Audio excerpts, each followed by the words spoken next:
तो देखिए, इजराइल लगातार अब हमास पर हमले कर रहा है, लेकिन यहाँ पर बाइडेन की डबल गेम भी सामने आ रही है। तो बाइडेन किस तरीके से डबल गेम खेल रहे हैं? यूं तो वो लगातार कहते रहे हैं कि वो इजराइल के साथ हैं, वेपन्स भी इजराइल को पहुंचाए जा रहे हैं, लेकिन इन सब के बीच में बाइडेन का क्या है डबल गेम? रिपोर्ट आती है।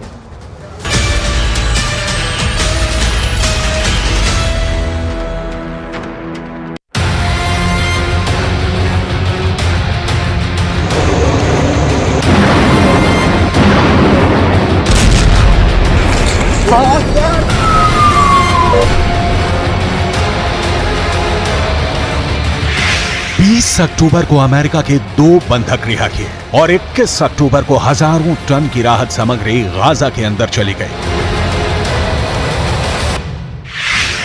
क्या बंधकों की रिहाई और राहत सामग्री गाजा के अंदर भेजे जाने को लेकर कोई सीक्रेट डील हुई है? ये एक बहुत बड़ा सवाल है। आखिर हमास के खूंखार आतंकवादी इजराइल से भी बड़ा दुश्मन अमेरिका को मानते हैं। फिर आखिर ये आतंकवादी इतनी जल्दी कैसे अमेरिका के 2 बंधकों को रिहा करने पर राजी हो गए?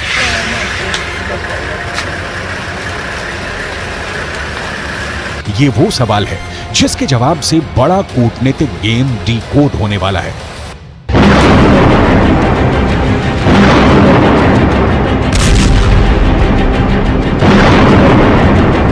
पिछले 15 दिनों से इजराइल पूरे गाजा पर ताबड़तोड़ बमबारी कर रहा है, ये जानते हुए भी कि गाजा के अंदर इजराइल के 200 से ज्यादा नागरिक कैदी हैं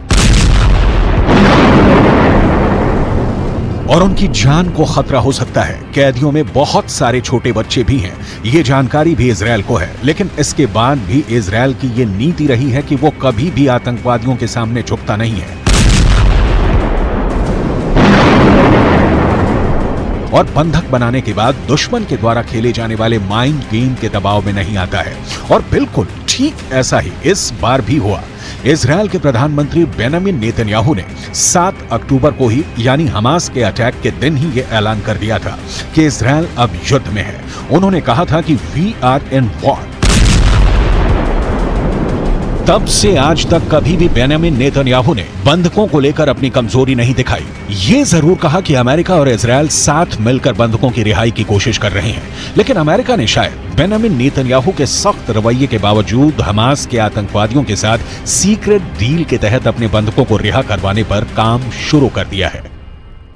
हमास ये कह रहा है कि उसने अमेरिका के 2 नागरिकों को मानवीय कारणों से छोड़ा है, लेकिन हमास के आतंकियों से मानव जैसे व्यवहार की उम्मीद करना बेमानी हो गई।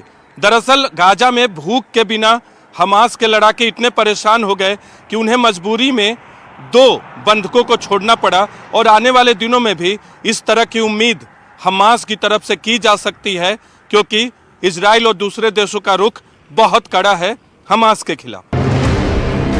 दरअसल लेबनान के एक अखबार नेहारनेट.com पर हमास की योजना की असल खबर छपी है। लेबनान का यह अखबार लिखता है कि हमास की तरफ से यह कहा गया कि उन्होंने 2 अमेरिकी बंधकों को इसलिए रिहा किया है क्योंकि बाइडेन की तरफ से यह आश्वासन दिलाया गया है कि राहत सामग्री के कुछ ट्रक गाजा के अंदर आएंगे और रफा क्रॉसिंग को खोल दिया जाएगा।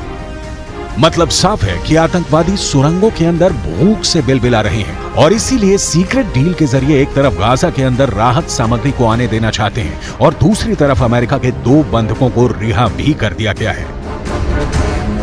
ऐसा लगता है कि इस सीक्रेट डील में एक अहम किरदार कतर के अमीर भी हैं। याद कीजिए, अमेरिका के विदेश मंत्री एंटनी ब्लिंकन ने कतर का दौरा किया था और कतर के अमीर से मुलाकात की थी। इस दौरान क्या बात हुई इसकी फुल डिटेल नहीं आई थी, लेकिन अब धीरे धीरे ये सारी परतें खुलने शुरू हो गई हैं। दरअसल अमेरिका के 2 बंधकों की रिहाई के बाद कतर के विदेश मंत्रालय के प्रवक्ता की तरफ से ये बयान आया है कि आज रात अमेरिका के बंधकों की रिहाई सभी पक्षों के साथ कई दिनों तक लगातार बातचीत के बाद हुई है। प्रवक्ता का कहना है कि इजराइल और हमास के साथ कतर की बातचीत इस उम्मीद में जारी रहेगी कि वो सभी देशों के बंधकों को रिहा कर देंगे। यानी बात बिल्कुल साफ है कि एक आतंकी संगठन हमास के बिचौलिए की तरह बातचीत कतर की सरकार कर रही थी। अब इस तरह हमास इसलिए कतर के कूटनीतिज्ञों की पीठ ठोकेगा कि राहत सामग्री से भरे हुए ट्रक गाजा के अंदर पहुंच गए हैं और जाहिर सी बात है कि गाजा के अंदर जब ये ट्रक जाएंगे तो इन पर कब्जा आतंकियों का ही होगा, क्योंकि गाजा पर जमीनी कब्जा आज भी हमास के आतंकियों का ही है और ये कोई नई बात भी नहीं है। पश्चिम की मीडिया रिपोर्ट्स में पहले भी ये कहा गया था कि इजराइल पहले से दावा करता रहा है कि गाजा में जो राहत सामग्री भेजी जा रही है उसके आतंकियों के पास पहुंचने की बहुत उम्मीद है। इजराइल पहले भी ये कह चुका है कि जो ईंधन गाजा भेजा गया था उसे हमास के आतंकियों ने चुरा लिया और इसीलिए हमास के पास ईंधन का स्टॉक बन गया। पिछले एक हफ्ते से लगातार इजराइल पर यह दबाव बनाया जा रहा था कि वो रफा क्रॉसिंग को खोल दे और राहत सामग्रियों को गाजा के अंदर जाने दे, लेकिन इजराइल इसके लिए तैयार नहीं था और उसने 2 बार रफा क्रॉसिंग पर एयर स्ट्राइक भी की थी। यही नहीं, इजिप्ट के राष्ट्रपति अल सीसी भी बयान दे चुके थे कि अगर गाजा के अंदर राहत सामग्री नहीं जा पा रही है तो इसकी एक और वजह इजराइल की जिद है। इजराइल के अंदर उन परिवारों में पहले से काफी गुस्सा था जिनके सदस्यों को गाजा के अंदर हमास ने किडनैप किया हुआ है। इन पीड़ित परिवारों ने पिछले हफ्ते एक प्रेस कॉन्फ्रेंस करके कहा था कि गाजा के अंदर राहत सामग्री तब तक नहीं जानी चाहिए जब तक कि इजराइल के सभी 200 से ज्यादा बंधकों को रिहा नहीं कर दिया जाए। इस मांग पर नेतन्याहू की तरफ से कोई बयान नहीं आया था क्योंकि शायद अमेरिका और कुछ साथी देशों का दबाव इजराइल पर था कि रफा क्रॉसिंग को खोला जाए। पूरी उम्मीद है कि जब अमेरिका के विदेश मंत्री टोनी ब्लिंकन ने कतर के अमीर से बात की होगी तब अमेरिका की तरफ से भरोसा दिलाया गया होगा कि अगर हमास बंधकों को रिहा करता है तो इजराइल राफा बॉर्डर को खोलने के लिए राजी हो जाएगा। यानी अगर देखा जाए तो इस पूरी डील में राजनीतिक नुकसान बेंजामिन नेतन्याहू को हुआ है। इजराइल को रफा क्रॉसिंग खोलने से रणनीतिक नुकसान भी हुआ है। इसकी चर्चा हम आगे करेंगे, लेकिन पहले नेतन्याहू के अंदरूनी राजनीति पर बात करनी जरूरी है। इजराइल के अंदर एक सर्वे हुआ है और इस सर्वे का दावा है कि इजराइल के 21% लोग गाजा में हमला करने के विरोध में हैं, लेकिन 65% लोग हमास पर हमले का समर्थन कर रहे हैं। गाजा में 51% लोग नहीं चाहते कि हिजबुल्लाह के साथ जंग हो और 49% लोग चाहते हैं कि हिजबुल्लाह के साथ भी जंग हो जाए। लेकिन सबसे बड़ी मुश्किल नेतन्याहू के लिए ये हुई है कि इस सर्वे के मुताबिक अगर आज इजराइल में चुनाव हो जाए तो नेतन्याहू की पार्टी को करीब 20 सीटों का नुकसान होगा। अब जाहिर सी बात है कि बंधकों को रिहा किए बिना ही इतनी भारी मात्रा में गाजा के अंदर राहत सामग्री भेजे जाने से नेतन्याहू की लोकप्रियता इजराइल के अंदर और गिरने वाली है। लेकिन नेतन्याहू इसलिए मजबूर है कि वो कई फ्रंट पर जंग लड़ रहे हैं और अमेरिका का साथ और अमेरिका के हथियार उन्हें किसी भी कीमत पर चाहिए। युद्ध रणनीति के हिसाब से भी अगर आप सोचेंगे तो ये पता चलेगा कि हमास के साथ लड़ाई इजराइल की लंबे वक्त तक गाजा में चल सकती है और गाजा में लड़ाई लड़ने के लिए हमास को भी लंबे वक्त तक रसद चाहिए, यानी खाना चाहिए। शायद इसीलिए जो राहत सामग्री रफा से गाजा के अंदर गई है उस पर कब्जा करने की पूरी कोशिश आतंकियों के द्वारा की जाने वाली है। जब आप इन सारे पॉइंट्स को जोड़ेंगे तो आपको बहुत आसानी से ये बात समझ में आ जाएगी कि तमाम देश अपने बंधकों को छुड़ाने के लिए नेतन्याहू के साथ डिप्लोमेसी कर रहे हैं। अगर आज अमेरिका डेमोक्रेट्स की जगह रिपब्लिकन की सरकार होती और ट्रंप या कोई रिपब्लिकन राष्ट्रपति होता तो शायद वो हमास और ईरान के खिलाफ ज्यादा सख्त होता, लेकिन नेतन्याहू की किस्मत उनका साथ नहीं दे रही है। डेमोक्रेट्स को अमेरिका में रिपब्लिकन के मुकाबले उदारपंथी माना जाता है। देखिए कैसे बाइडेन ने पहले बेहद चालाकी से हमास से डील के तहत अमेरिका के 2 नागरिकों को रिहा करवाया और फिर अमेरिका के अंदर राजनीतिक लाभ लेने के लिए दोनों बंधकों से मुलाकात भी की है और स्वागत भी किया है। ये दोनों अमेरिकी बंधक 7 अक्टूबर को इजराइल के किबुत्ज में थे जहां पर आतंकियों ने सबसे ज्यादा हिंसा की थी।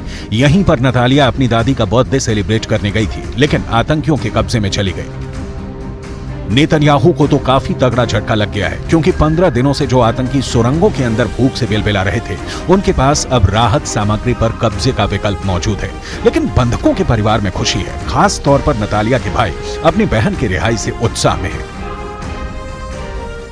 Complete shock today when we found out about Natalie and Judith. The media actually found out before we did, and so we were completely taken by surprise, and it was this overwhelming mixture of this happiness and sadness and guilt that there are still people that need to be rescued. Britain और France के नागरिक भी Hamas की कैद में हैं। जाहिर सी बात है कि जिस तरह गाजा में मारे जा रहे आम लोगों का एक दर्द है, ठीक उसी तरह से गाजा के अंदर हमास में मौजूद छोटे बच्चों के माता पिता का भी दर्द बहुत बड़ा है और रिहाई के इस मौके पर यह दर्द छलक आया। I've been waiting for this moment for a long time, for 2 weeks. I haven't been sleeping for 2 weeks. Tonight I'm going to sleep good. I spoke with my daughter earlier today. She sounds very good. She looks very good. She was very happy. And she's waiting to come home. Her mother has a little scratch on her hand, but she told me it's nothing. She's okay. I spoke earlier with President Biden. I thank him for his concern, for his helping with the release of them. कुल मिलाकर Israel और Hamas के इस जंग में एक great game चल रहा है, जिसका खामियाजा नेतन्याहू को भुगतना पड़ रहा है। नेतन्याहू जैसा सख्त जान जिसने अपने भाई को जंग में खोया है, वो कभी भी इतनी आसानी से रफा क्रॉसिंग खोलने का फैसला नहीं ले सकता था। लेकिन शायद अमेरिका का दबाव उनकी स्ट्रेटजी पर ज्यादा भारी पड़ा है।